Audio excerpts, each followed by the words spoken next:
Hey everybody, it's me, Angel Benton, and it is time for another edition of Angel Sudsy Recap, where we delve into the world of daytime television and we do a few reality shows on the side. And one of the daytime TV shows that we're discussing is The Bold and the Beautiful. But before we get into The Bold and Beautiful, so I've been waiting all day for my car to be ready, and it has not been ready yet. It's 3:30 now, and I turned it in, and my appointment was at 9 a.m. Now, they did tell me there was quite a bit that needed to be done, but I mean, come on, it should be done by now. I mean, seriously. Anyways, so whatever, I'm catching up on my shows, and I'm catching up on my show, Angel Sudsy Recap, in the meantime. So, let's talk about Bold and Beautiful. Now, for whatever reason, I thought that Ingo Rademacher started this week, but it's next week that he starts. It's the 27th, so damn, I messed up. I was expecting him. I was like, oh, where's he coming out this episode? And it's like, no, this one? No. It's okay, though. Okay, so, last week how, Liam kissed Sally. Big fucking whoop. I mean, did you see that kiss, too? It wasn't even like a tongue kiss. It was like a... I mean, if they're both thinking they're going to die, I mean, it's so stupid. That was so... But then Liam, the Boy Scout, decides, oh, I've got to tell Steffy. So he tells Steffy that he kissed Sally. I mean, which... Okay, whatever. That's stupid. Steffy gets all upset and melodramatic because she is. She runs straight to his father, and she sleeps with him. She slept with Dollar Bill Spencer. Now, Bill and Steffy have a sort of past, but they've never slept together before. This was the first time they've ever taken it to that level. And, I mean, while she's married to his son, and let's not forget, she used to be married to his other son, too. She is becoming just like Brooke, right? You know how Brooke has had sex with pretty much every single Forrester man there is? Well, Steffy's done the same with the Spencers. So maybe Steffy's the new slut from the Valley. She might not be from the Valley, though, but still. I mean, that's what they called Brooke. So maybe it's time that Brooke passes that mantra down to Steffy, because Steffy obviously... Maybe she's the slut from the West Side then. If Brooke can be the slut from the Valley, then Steffy can be the slut from the West Side. So now Steffy is like all upset. She's like, oh, I'm so sorry. And, Liam, of course, because he's an idiot. Of course, it's right back to the old Liam.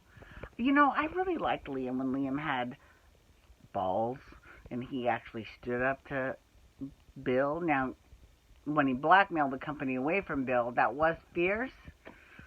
A little out of character for Liam, but I enjoyed it. I liked it, even though I thought that was a little bit too far, but still. Now it's the total opposite direction. Now he's just right back to being doormat Liam that he was before. And of course, like, oh, it's all my fault. I did this with Steffy. You left me because of that. I mean, like... So, what he does is he has Carter, which is nice to see Carter, because remember when Carter was like front burner with Maya and they did the roommate thing, and that was pretty much the only time we've ever really seen a lot of Carter, was when he was doing the roommate thing, and that was actually right after Marcus left the show. I miss Marcus. And it's unfortunate because out of all the Forresters, Marcus is the one that gets the least amount of love from the on-screen. Not off-screen like at events and stuff, but I'm just talking about on the actual show. Whenever they talk about their boys or their children, they name all the children. They never mention Marcus, so I think that's a little bit of a mistake, but whatever. Okay. Sorry. So he called Carter over, and then Carter decided to... Well, he didn't decide. Liam decided that Carter would officiate their marriage renewal. I mean, okay. Now, this is... I don't want to say it's poor writing. It wasn't poor writing, but it was lazy writing. I mean, creating the whole Liam is going to renew his wedding vows that night to Steffy the night after she slept with his dad. I mean, that was a little much. It's nowhere, I mean, yeah. I get where Liam was coming from because he wanted to start over. It was just ridiculous, though. I think that part of the story was a little bit like, ugh. I mean, I'm not even surprised that Steffi slept with Bill. They've been going back and forth in this dance for years. So, whatever. I wish she would have divorced Liam first and then slept with Bill, but no. No, why would you when you could sleep with your husband's father? Okay, so Quinn and Eric were also on this week, and they're kind of getting ready for Thanksgiving or whatever. And, a lot of Quinn and Eric scenes lately have been just like talky. A lot of which, I don't want to say I don't like those scenes because I actually enjoy those scenes because, soap operas were built on, if you watch Days of Our Lives back in the 60s, Bold and Beautiful wasn't on in the 60s, but if you watch back then, I mean, a lot of the scenes took place over a coffee table, well, not a coffee table, a kitchen table, discussing things, and it was great, it was fine. And it's just that their scenes, I don't know, they just seem kind of stilted, or maybe they're contractually, that's what's difficult to say, contractually obligated to have them for a certain amount of episodes, and if they don't have anything, they just create some crazy scene. I didn't care for that. I'm sorry. Because I love me some Quinn. I love me some Eric, too, and I love Quinn and Eric together. I loved their scenes when they first got together. I loved the whole thing around their wedding. I wasn't a big fan of the whole flirtation with Ridge, but, I mean, I would take something like that over, just, kitchen table scenes with them, right? Even though they were in the living room. But still. They're couples of, I mean, especially Eric. I mean, good Lord. Eric's been on the show for 30 plus years, so we could, I mean, do you remember Margot Lindley? I remember Margot Lindley. Now, Margot wasn't like a big threat to the Forster marriage, but Eric was a Casanova all the way back from episode 1, so it's great to see that he still got it, and Quinn is totally enraptured by him, and I love it. I love their relationship. I really do. I love everything about that.